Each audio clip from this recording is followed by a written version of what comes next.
Hi, I'm Beks from Dogs by Beks. In this video, I want to show you another way to get your dog to stop pulling on the lead. You might have tried treats, changing direction, halties, harnesses. I want to show you an alternative way to get your dog into a follow state and to stop that pulling on the lead without treats. Don't forget to like or subscribe, and then you'll get access to all of my content when new stuff comes out. Before we get into the technique, if you haven't checked out my online shop, make sure you do at bybeks.co.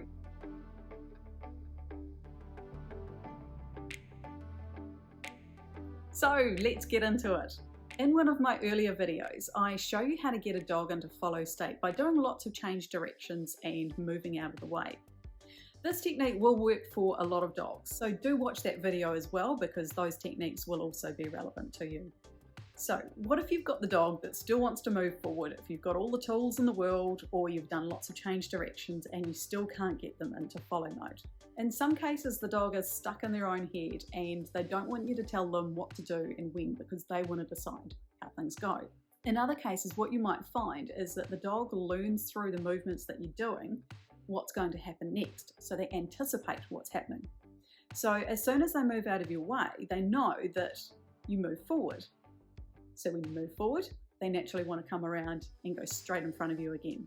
What also happens is they'll allow you to make the turn around them, but they'll stay still on that pivot point. So you're moving around them, but they're staying exactly where they are. So they're not learning how to be aware of their own body and move out of the way. Sometimes what they'll also do is they'll position themselves away from you as soon as you make that turn. So you might think that they've moved, but they're not actually moving in tune with what you're doing. They're facing away so that they can scan the next best thing. What I'm going to show you now is an exercise to simplify the change direction technique. And I'm going to break it down into 5 key steps. This is a technique used by horse trainers, which I've adapted to work with the dogs. It uses very similar principles. But what it does do is it takes that change direction process and puts it into a very structured format so that the dogs can easily follow and understand what's going on and hopefully get into that follow state much quicker. If it can stop a horse from pulling and invading your space, you should be able to stop a dog with it too, right?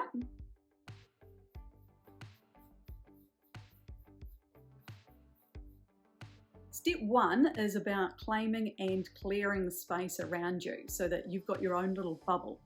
Your dog needs to be fully aware of where you are, be watching you at all times, and if you decide that you want some space and you ask for it, they need to give it. Really importantly here, they shouldn't just move out of your way, but they need to go behind you. To claim the space around us partially, we do those really tight turns.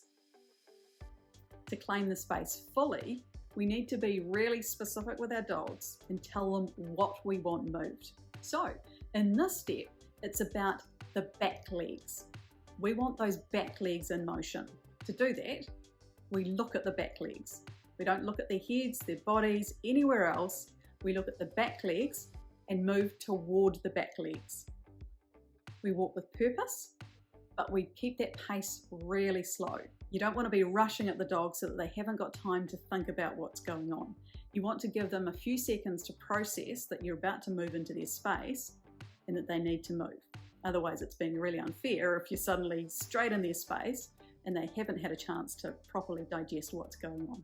When we teach dogs this for the first time, they won't necessarily understand where you want them to go. So at this point, if you don't tell them, what they'll do is they'll stop or they'll move in the wrong direction and they'll get in your way. What we want to be doing is controlling where the head goes as well. So we use the lead to control the direction that the head is going to go, which is behind us. So use that lead to apply a bit of pressure and direct that head behind as you walk towards those back legs. You may need to bump the lead a couple of times as you move and sometimes even make a sound or something similar that feels comfortable to you. The idea of the bumping is to get the dog thinking, how do I stop that bumping on the lead? Now remember, it's not a yank on the lead, it's just a light tap. In some cases, the dog will become a rock and they'll stay facing away and it's really hard to get their attention or to move even a millimetre, let alone in any direction that you want them to move in. What you need to do is to keep moving forward. Keep that forward motion going with purpose. Stay upright, tall, don't project weak energy. Just tell that dog through your body language that that space is yours. Keep looking at those back legs, keep bumping the lead, and keep moving into where they are.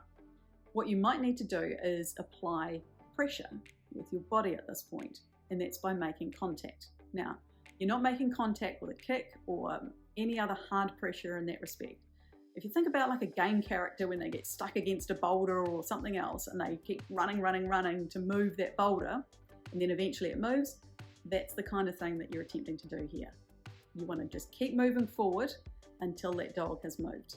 You might also need to extend your arm like you're directing traffic, with the aim here to make yourself look bigger. Puff yourself up if you need to. So repeat step 1 2 to 3 times. Keep looking at that back leg, clear the space, and move the dog out of your way. On that last time, here's where step 2 comes into play. Keep walking forward. So you've cleared the dog, now keep walking forward. The dog should then go into follow state because they've moved around behind you, so they need to then go behind you as you're walking. The key here is to not just do this on one side, but to do it on both sides. The dogs will have a preferred or dominant side that they work on, and if you just keep working on that one side, they'll get very used to what's going on and start to revert back to bad behaviours. What you want to do is work on that weaker side so that you become more aware, or the dog becomes more aware of their body and what it's doing and where their position is in relation to you. And they'll also see that you can keep things under control, whether they're on one side or not of you. So, change sides, change the hand that the lead is in, direct the head behind you as you then look to the back legs, move forward into those back legs, wait for the dog to move out of the way. Do that 2 or 3 times and then keep moving forward on that line. And here we come to step 3. The dogs should be paying attention at this point, but they will want to revert to old behaviours, and so you will find that they'll start to try to come forward again.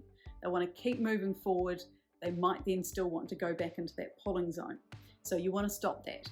And how we stop that is by doing a sudden stop. What we want to do here is we do a half jump or we do a real stomp in the ground. What this does is interrupts the thought process. So the dog will be thinking about something forward, but as soon as we make a noise or do something really exaggerated in front of them, it asks them to pay attention and figure out what's going on. What often happens here is that when they stop, they still invade your space and don't give you much room to work with. So step 4 is to then move them backwards. We move them backwards by now looking at their front legs. So this time we want them to make space around us. We turn and face them. We look at the front legs, bump the lead a couple of times. We start moving forward with purpose. We can make a noise if we need to. Something similar will work. We want the dog to move their front feet back about 2 to 3 paces. They don't need to move right back.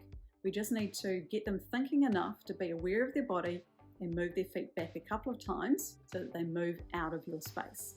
As soon as they've taken those 2 to 3 paces, you want to back off with the body pressure and back off any tension on that lead.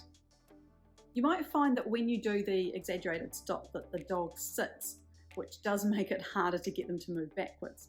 If they don't move when you move into their space, take a step backwards yourself so that the dog then wants to come forward to follow where your body's going. Then when they're upright, then move forwards into their space so that they move backwards, looking at their front feet the whole time.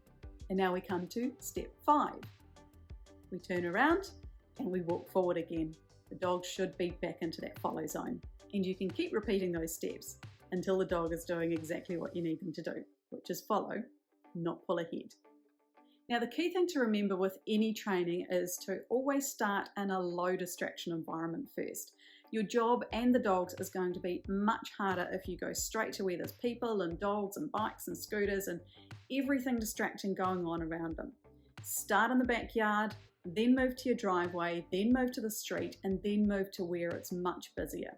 You'll win and progress so much faster if you take it easy, take it slow, focus on the basics first, and then step it up. I hope that helps in teaching you a few more techniques to get your dog to stop pulling on the lead and to get them into follow state. Any questions, pop them below and I'll try and answer them.